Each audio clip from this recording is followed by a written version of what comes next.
Welcome to the Oakley Podcast, Trucking Business and Family. My name's Jeremy Kellett, Director of Recruiting here at Oakley Trucking. I'm your host for this podcast, and Miss Megan Cummins is sitting in with me on this little intro that we're doing, giving you some reports from the truck show a little bit.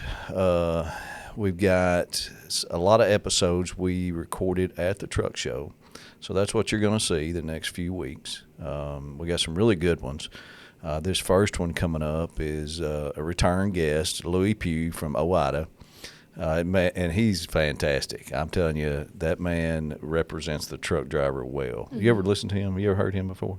We did his Did me podcast. and you do that? Yeah, last year. Oh, yeah. Mm-hmm. He is just so down to earth and just loves the truck driver, especially the independent contractor, and he represents us so well up there on Washington, D.C. I mean, he gets into all that. Very knowledgeable, too. Then we did, I don't know what order these are going to be, but we did Bruce Mallison. Yeah, naturally. You remember Bruce with Pittsburgh Power. That was a really good episode, and he just the same old Bruce. He added a few things to his episode talking about the stuff he's still doing. Oh, good. It was good, too. Had a good time with him. Actually went and had some lunch with him. Well, I say we had some lunch. He said, let's go get something to eat. So we've taken everybody over to get something to eat. Mm-hmm. We order, and I never see him again.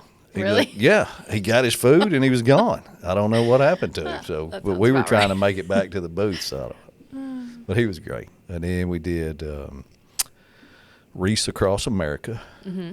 That was interesting. That was actually a tearjerker. Really? Did you squeeze out a couple?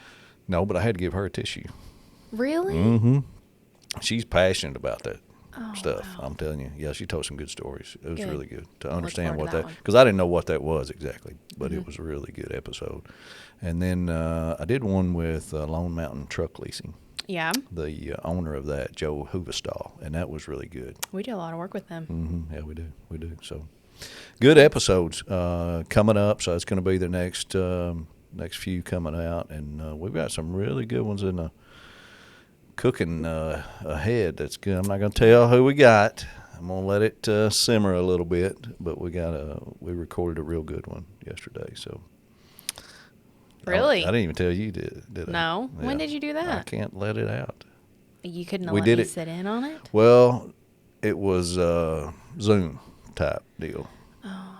So I was using a laptop, and, Was it someone famous? Yes. Really? Yes. Really? Famous amongst truck drivers. Oh, okay. I was about to say it wasn't too famous because Annabelle didn't be like, hey, guys, if we just had a podcast. She better not let the cat out of the bag. She did a good. Annabelle got it.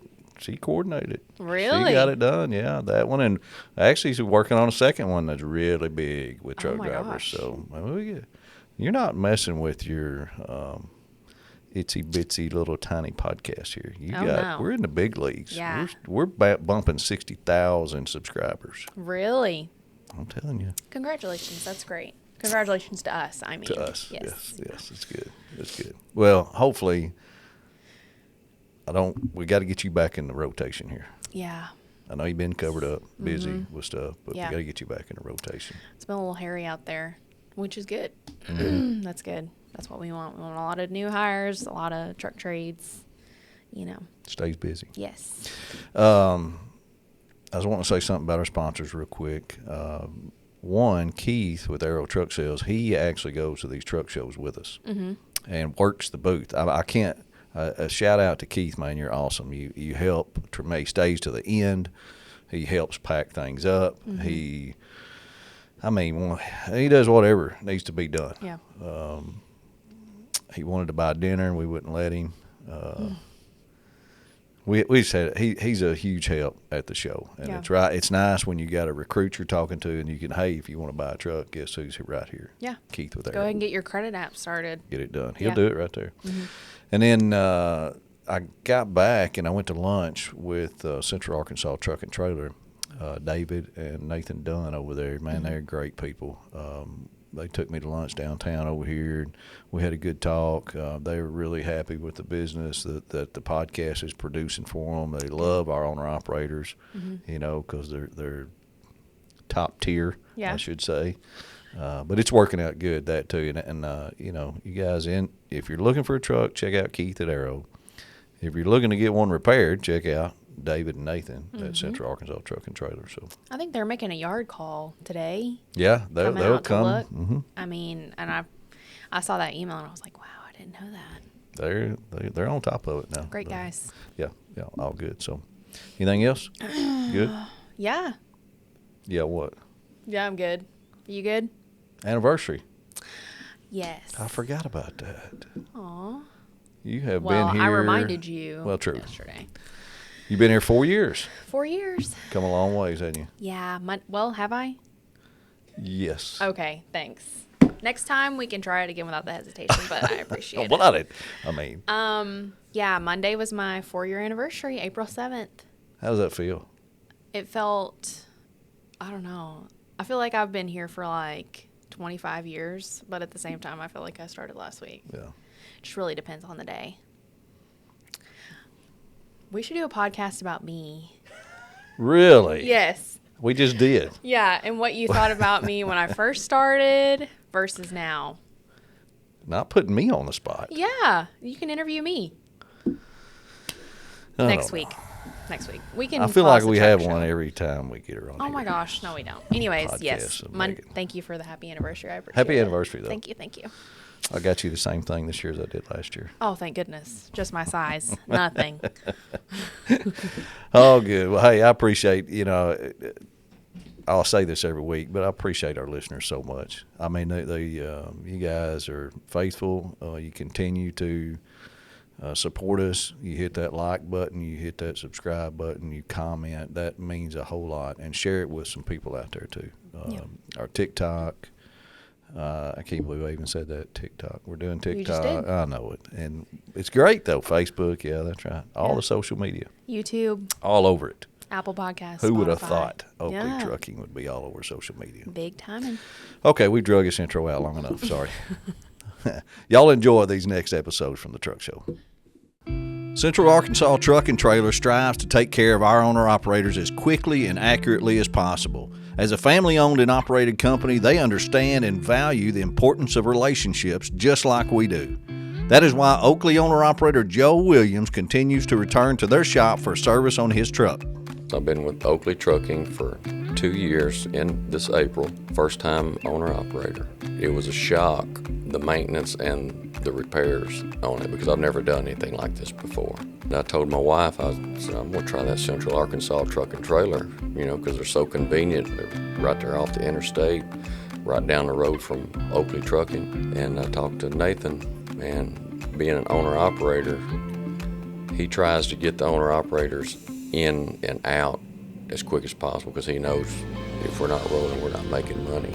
If they tell me they can get my truck in at a certain time, they get it in at a certain time. If they tell me, well, it'll be ready at this time, it's ready at that time. So I can really count on them. They're competitive with anybody around, probably better than most. Next time your truck needs service, give Central Arkansas Truck and Trailer a call at 501-568-2185 and let them know you heard it here on the Oakley Podcast. Look at us, Mid-America Truck Show. Wow. 2025. Here we are again. We last year we always come to this truck show and we get to meet some really good people. We get to talk to a lot of people. We record a lot of episodes for the Oakley Podcast, and some people that we don't get to see all the time, or we can't get them in the studio, and we've got some really good shows coming up. And today, my first guest, it doesn't get any better. I should have him as the showstopper at the end, probably. But Lewie Pugh is with me, and we're going to talk a little bit of what's happening at OOIDA. Lewie, how are you, brother? I'm good, and I appreciate that great intro. Showstopper, maybe. I guess I'm a stopper. I don't know if you want me at the end or not, but I can stop some things once in a while. Well, you don't stop things. You keep things going. And, man, being as a owner-operator company like Oakley is, we are glad to have somebody like you representing truck drivers up there in D.C. Give our listeners the latest going on, man, that you're dealing with. Yeah, and I appreciate it. And I want to say that we appreciate a carrier like Oakley because, like I've told you many times, I know quite a few people that's worked for you or still works for you. Never hear no complaints. They got a happy home here. So, if you're a trucker looking for a place to take your truck, I think it's a good place. And I know you said business has still been good. Yeah. There's not a lot of carriers saying that business has been good right now. So that's something to think about if you want to get in that bulk business. Yeah, and that's a little specialized, with the bulk business, and it attracts some really good owner operators because you got to be, you got to pay attention. You got to have some good common sense and really care about the bulk business to be in it. I mean, we attract a different kind of person. Exactly, and I know we're getting off subject in the first place, but I mean, while we're talking about it, I've always told people to be successful in this business, find a niche, find something not everybody can do. And not everybody can do what your guys do and what your truckers do, because it is. And I understand that. I come from an area with a lot of coal trucks and dump trucks, and it's just, you got to have a special knack for that. And those things fall over if you're not paying attention. And so, if you want to, if you want something different, lots and lots of people out there pulling freight boxes and stuff like that. But you get a niche market like what you guys do, and you probably get home a little more. You're not out there running coast to coast and all that crazy stuff. So yeah, to me, if you want to be successful, something like that with Oakley, and I remind people, getting your own authority don't always mean you're going to be successful or be the best. Sometimes the key to success is just finding a good carrier with good rates that you can lease to, let them handle some of the back office, or you go out there and truck and you handle your business. So it's always something to think about. Yeah, and kind of stay on that subject a little bit, Louie. I was talking to you a while ago. It's getting hard for me, for a company like us being so particular on who we lease on.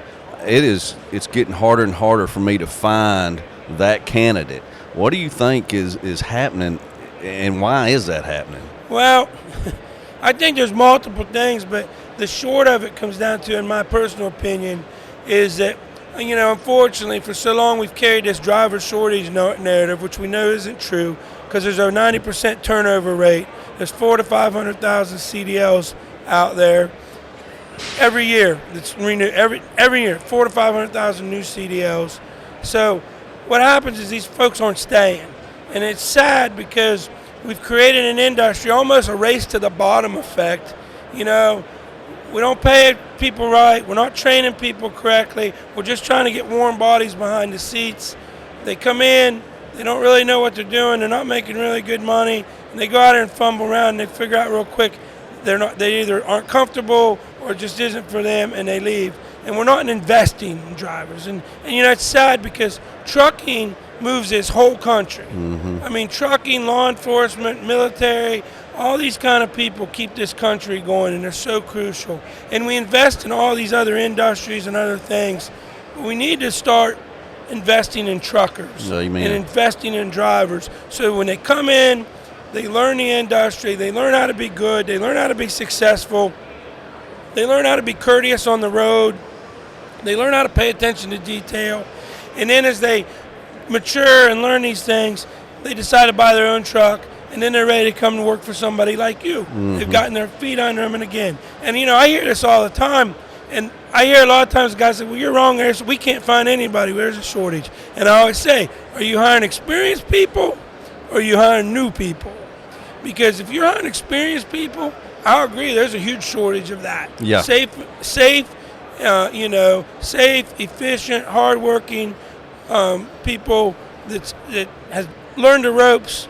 There's just a real shortage of that because they just don't stay. Yeah, and that's the guys, that's the people we're looking for, and it's getting harder to find. 100%. Are we making it, is the trucking industry making it too easy for people to get in the trucking industry, and then I think it's too easy to become a truck driver, and it's too easy to become a motor carrier. We need to raise that.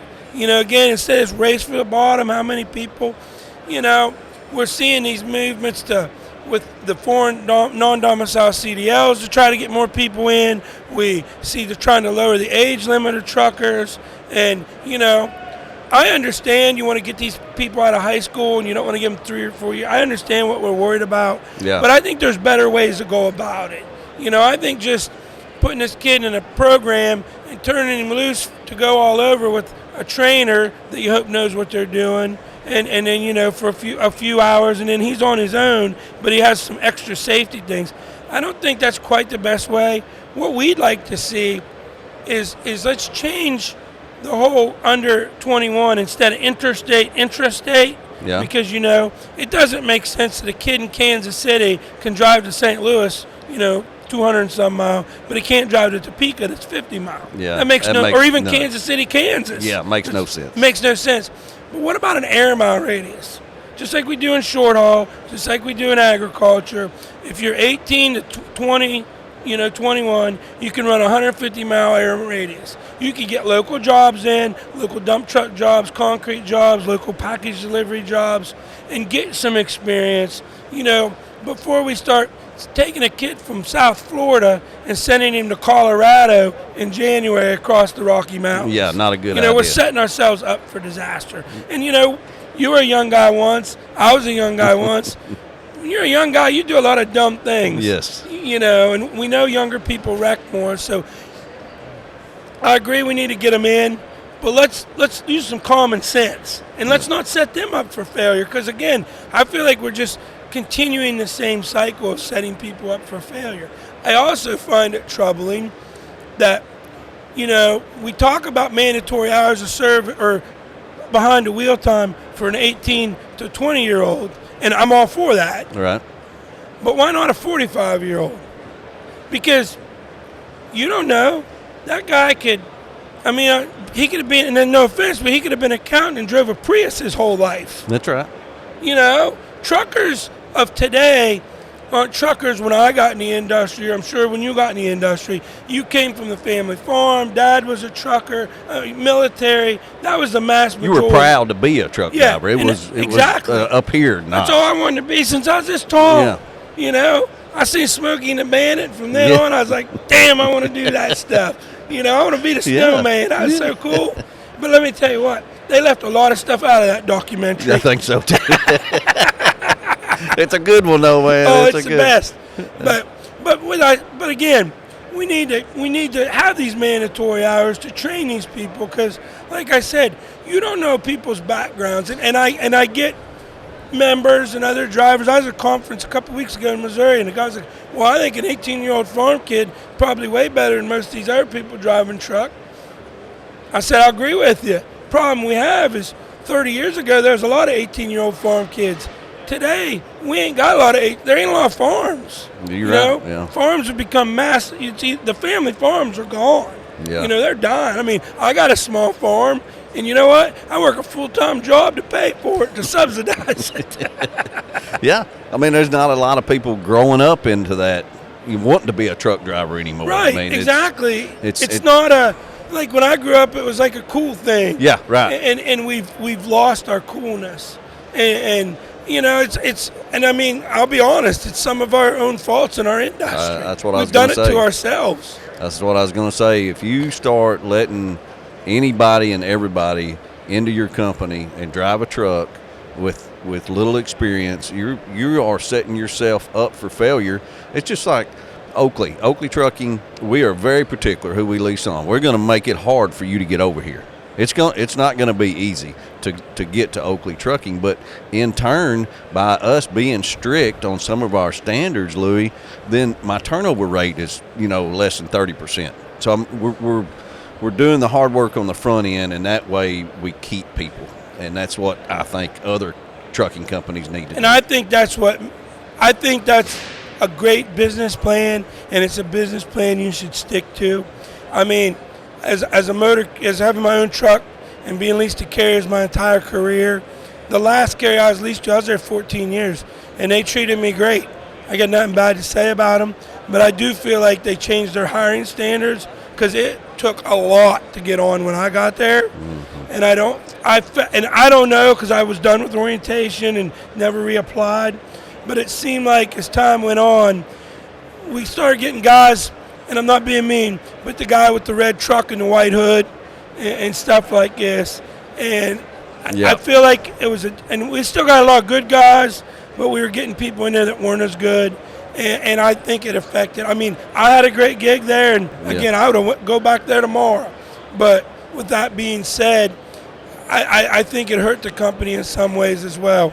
Yeah, I think you're right. Well, that was a good little segment there. I like that. I thought I said, get off on that. Hey, I mean, that's that's wasn't even what we're going to talk about. No, but that is important stuff, and it gets me excited, fired up about it too. But and I think and I think what we're going to talk about else is really, really important too. But some of this basic stuff doesn't get talked about enough. Yeah, and it's we go to conferences. I mean, I'm sure you do. We go to all these conferences. We watch all these numbers. We see accidents. We see this. We see that.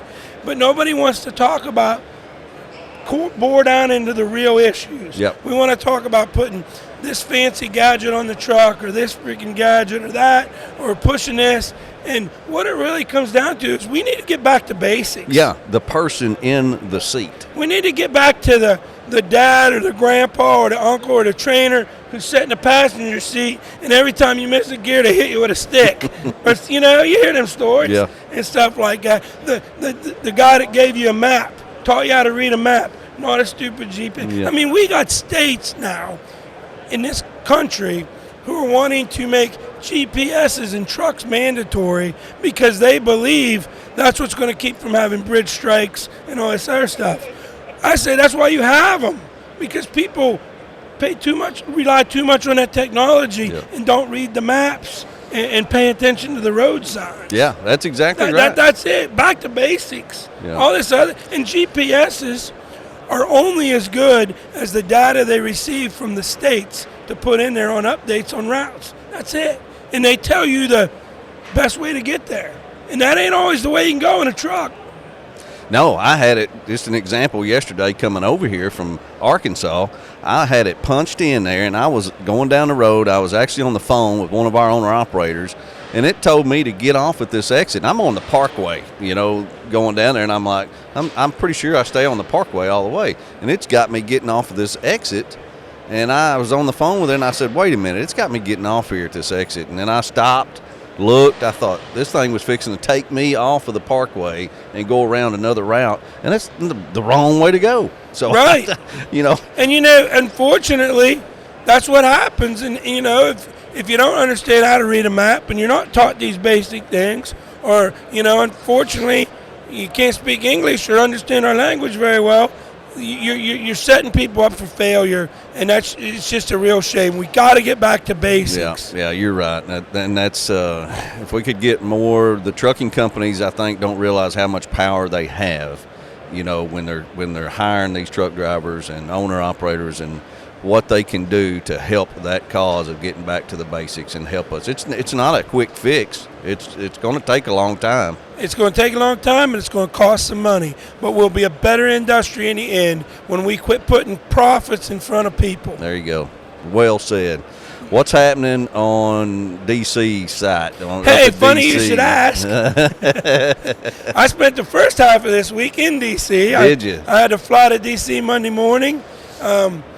Did a little baby shaking and hand kissing or something like that, whatever they say, on Capitol Hill, and then for Monday and Tuesday, and then Wednesday morning we got had a hearing, House T&I, on the highway bill's getting ready to kick off, and it was about American trucking, American highways, moving America, and some fancy title like that. That isn't exactly how it is, but anyway, what it come down to, there was me, a gentleman from the truckload carriers, a gentleman from the Teamsters, a gentleman representing shippers, and then a gentleman representing Farm Bureau. So we were there talking about, because the new highway bill, we're going to have a highway bill this Congress. That's our Super Bowl for trucking. It rolls around every about 5 years. That's where trucking legislation lives and dies. Okay. So it was pretty much, what do we all want to see in the new highway bill? So we all got to talk about what we wanted to see. We agree on some things. We disagree on some things. We got some real smart and good lawmakers that pay attention and listen. We got some other lawmakers that we need to do some more educating on. Yeah. Or learning, as my grandpa would say. That's right. Got to give them some more learning. So. Yeah. Is there? I mean, I know the answer to this, but the truck technology, the DEF system, the sensors, the everything automated, that's not going away, is it? Well, it looks like the Trump administration, and that wouldn't have been a part of this hearing because that's a different. Okay. But I'm glad you brought it. It did get brought up a couple times, just mentioned, but a lot of that stuff's getting rolled back. The new, like the 2027, some of this CARB stuff. Yeah. Of course, what's probably going to happen is there's going to be some lawsuits, and we'll have to see how it all shakes out. But, we're a bipartisan organization. One administration is better on one thing. This administration is better on another. This administration is going to be much more friendly on environmental stuff for truckers than what the last. I mean, that's just the facts. Yeah. The scary thing, and some of the other stuff for this administration may not be so good for us on. We'll just have to. Well, it's if anybody asks you up there in D.C. how it's affecting trucking companies, you tell them that it's affecting Oakley big time because we are losing some good owner operators that are they're having to get out of the business because of these trucks. These trucks won't stay running. I mean, they're constantly broke down. Warranty don't cover half the stuff that they thought it did, and it's very frustrating because these guys try to keep it going, but they're down for so long that it's not generating any income because the truck's down. It takes a long time to fix it, and I can't tell you how many truck drivers and good ones we've lost because of equipment new one. I'm talking about new stuff. Buddy, I used to remember it was fun to come down here. All the new trucks are out. You're all excited to see them and want one. And I had a few new trucks, and it was great. And I come down here now, and it's no offense against any of the manufacturers because they can't help what they got to manufacture. Right. They're forced to it. I wouldn't want one of these trucks. Wouldn't want any of them. I mean, my last truck was a 2012 International with a Max Force. I know what they're going through. Yeah. And it was rough. I had a lot of problems with that thing. But I will say, my dealer and International, they stood behind it and they made it right. But even if warranty does cover, what we forget is you're still down, you still ain't generating revenue. And when you take a truck that maybe you got put in the shop once a year, now you're putting it in the shop every other month. Yes. And you're not reliable, and you never know when it's going to go down. And and you try to keep your customers happy, but you're running these, this truck just dies on you, and then it goes into these limp modes, and you only can go 25. It's just crazy. It's crazy. It's taking a toll on independent contractors for sure. And you're right, and I understand why guys want to keep old trucks. Yeah. And run old trucks. And then we get into this whole predicament, and I don't know where Oakley stands, but a lot of carriers, if your truck's more than 5 or 10 years old, they don't want to sign on because they're afraid of reliability and safety issues. But I think, and again, I don't know where your policy is, but I think people should be rethinking that policy. We are. We had just had this discussion last week to where we're going to have to start looking at some older trucks that are dependable. Look a little bit more at the whole package of the guy you're getting, the owner operator you're getting, and the truck that he's got, because we're seeing that. We're getting a lot of phone calls of guys, hey man, I've got this 13 model but I've had it since it's new, and I know exactly what's going on with this truck, and that we are going to have to look at those guys. Yeah, I mean, I got a lot of members, they're running trucks, 2000 and older. Yeah. How many cab overs did we see get pulled out of the weeds the last few years? And of right. course, part of that's emissions, part of that's ELD, and I understand that as well. I mean, it's a little bit of both, but again, it all rolls back to the same thing. We continually put more regulation pressure on small business guys, and you can only eat that for so long. Yep. And I mean, I get why a guy doesn't want an ELD, especially if you're small business, because we got FMCSA over there to make this rule. They were ordered to do it by Congress, and I understand that. But now you self-certify. There's been hundreds of ELD companies come in and go out on this self-certification because they're not doing. I mean, I've got members, they're on their 4th or 5th ELD. And that's a huge investment for a small guy. Yeah, it is. And then what happens, some of these smaller guys, especially in down marketplaces like this, and this is why I say, like you guys and some other operator companies need to really think. They've had their own authority, down market gets tight. So what they decide to do is park their authority and lease on. Well, if they're running a 99 or 2000 or an older glider or whatever, then they have a hard time finding a place to go. Yeah. They can find places, but they can't find the elite places. That's right. Well, because we do have that rule. I mean, but 5-year or newer, and with some warranty preferably. So, for what it's worth, But we're going to have to start looking at that. I mean, there's no doubt about it. At Aero Truck Sales in Springfield, Missouri, they take the hassle out of buying and selling semi-trucks. No matter the manufacturer, the style of cab, or the type of engine under the hood, they can make you a fair offer on your semi-truck with no games or gimmicks.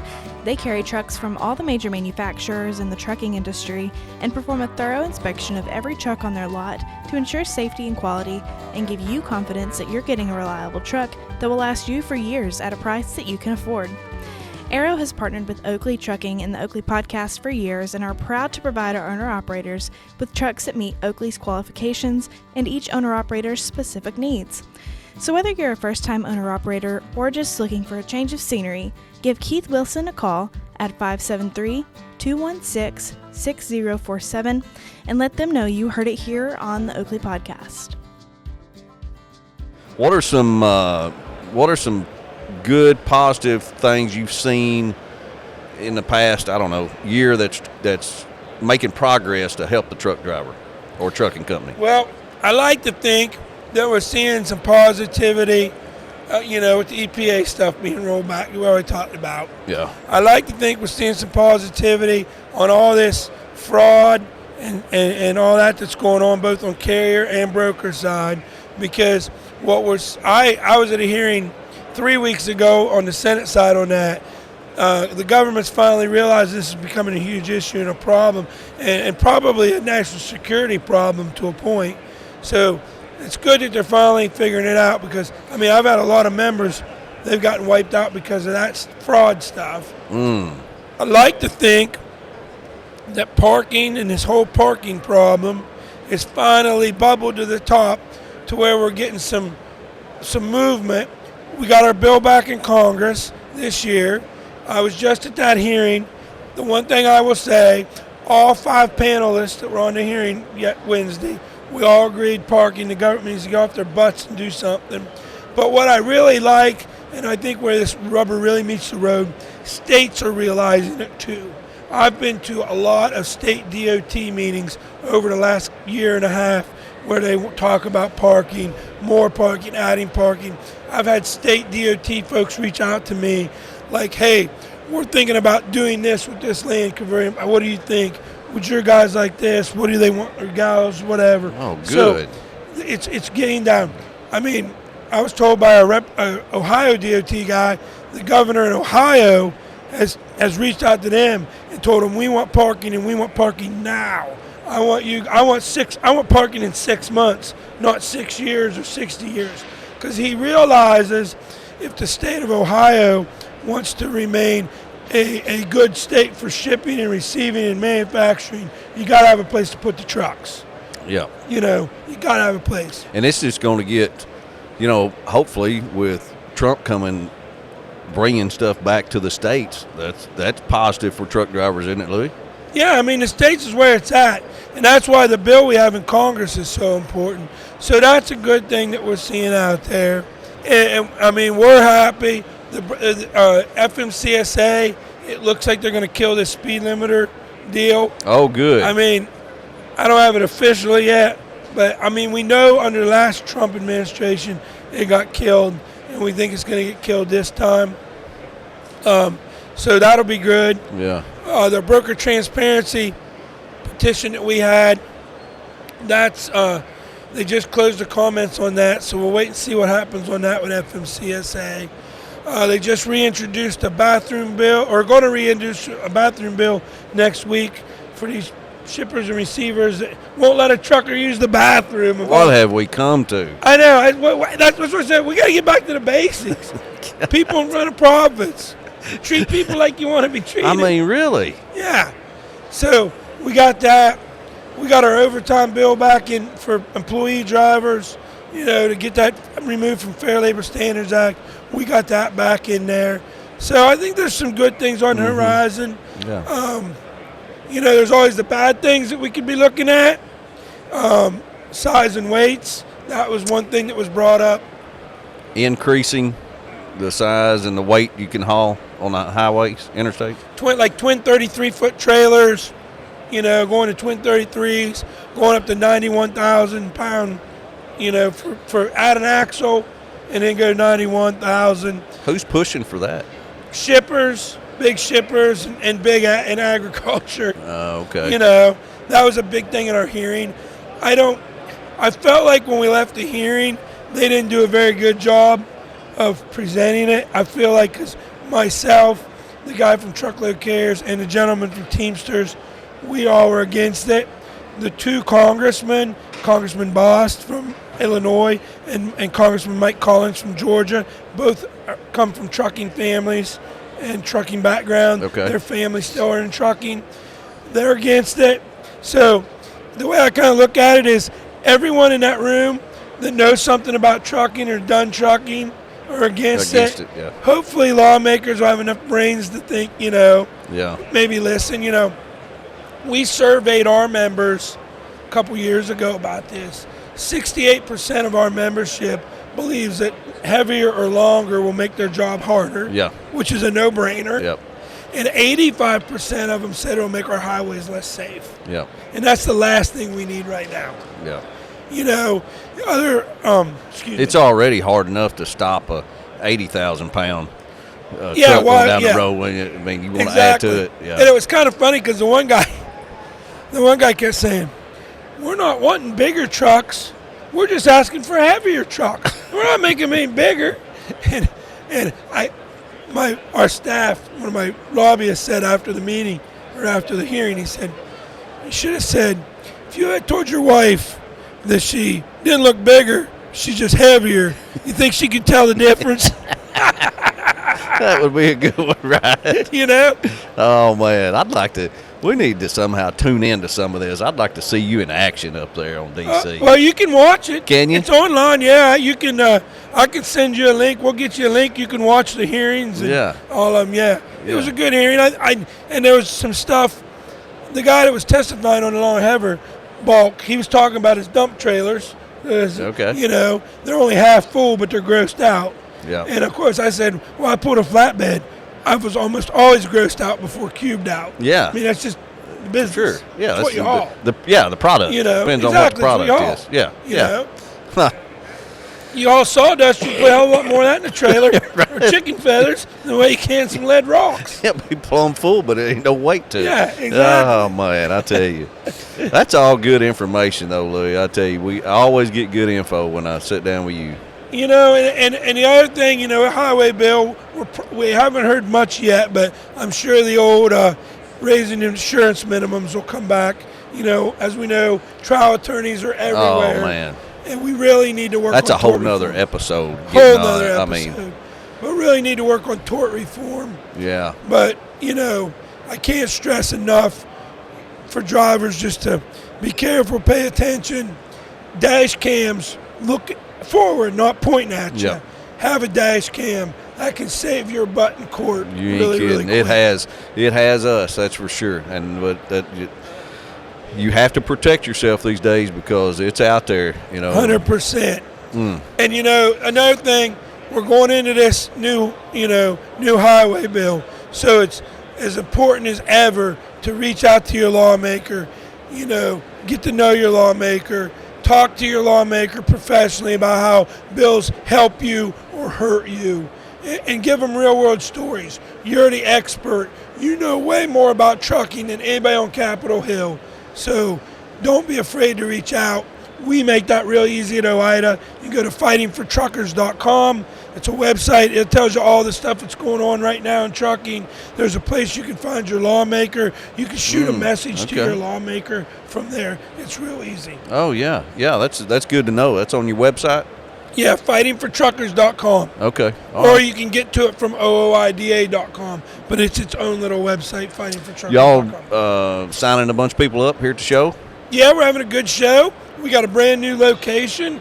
We used to be way back on Party Row. Yeah. Now we're up here in the front in the heat of the action. Yeah. So we are too. Yeah, you guys are in a great location too. We're not too far from you, but we got a new booth space, doing a lot of new things. So yeah, I got a truck simulator up there, so you can drive a truck. Yeah.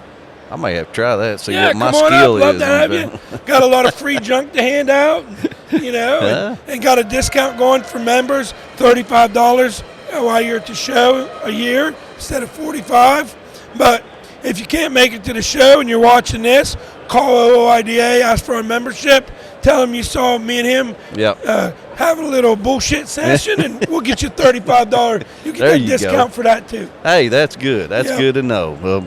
Man, I appreciate you sitting down and getting us all caught up on everything that's happening in your world. I mean, and I can't stress enough about being thankful to have somebody like you that's done this for a long time now, and you are supporting the truck driver and the trucking company. It means a lot that we got somebody like you to help us in all these situations. Well, it means a lot to me, and I appreciate that, and I'm humbled by that statement. Trucking was good to me. Like I said, I wanted to drive a truck since I was this tall. Yeah. I love our industry. I love our business.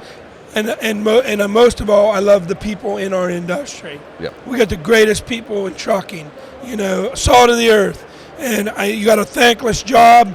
And, that's another thing we're doing here at OOIDA. We're really made an extra step. We got a big thank you trucker wall. You can write a message. And, I told my staff before we come, let's really be thanking the drivers. Let's go out of our way to thank them for what they do. I thank everybody anytime I'm on a show for what you do, but let's show them because you're so underappreciated as a trucker. Yep. And I apologize, I'm losing my voice, but thank you to all you truckers out there. It is a tough job, and we appreciate it. And I'm honored to be on your show. And I appreciate it, Louie. Thank you for doing it, man. I appreciate you. Thanks, everybody, for listening to the Oakley Podcast. Always a good episode when we bring Lewie Pugh of OOIDA with you. If you haven't signed up, you need to sign up. Go to OOIDA, get you a membership, and join us with the fight. Thank you.